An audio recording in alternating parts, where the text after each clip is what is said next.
Sementara itu PT Ganda Tahta Prima atau PT GTP akhirnya bertindak setelah mendapat perlakuan kasar yang diduga dilakukan seorang oknum polisi dari Polda Sumsel terkait kisruh perebutan kekuasaan Pasar 16 Ilir.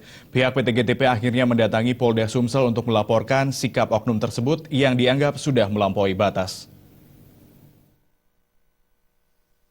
Terkait kisruh perebutan kekuasaan Pasar 16 Ilir antara perusahaan daerah PD Pasar Palembang Jaya dan PT Ganda Tahta Prima atau GTP pada Senin lalu terus meruncing. Setelah PD Pasar Palembang Jaya melibatkan personil Polda Sumatera Selatan, yaitu Kompol A, di mana juga diduga melakukan tindakan yang tidak menyenangkan kepada pihak PT GTP.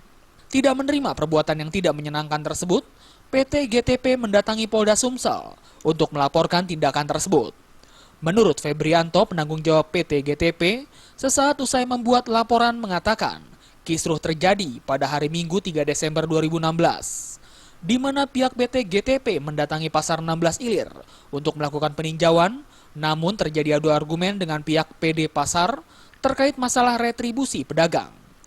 Namun tiba-tiba saja salah seorang yang diduga personil Polda Sumsel melakukan tindakan yang tidak menyenangkan terhadap dirinya. Saya sebagai salah satu pemaham hukum, saya minta keadilan.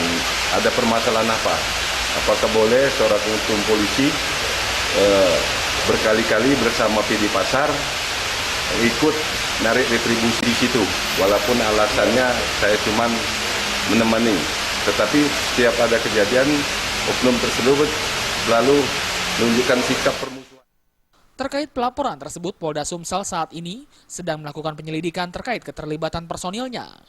Polda juga akan memanggil pihak PD Pasar untuk meminta keterangan terkait masalah kepemilikan dan pengelolaan Pasar 16 Ilir.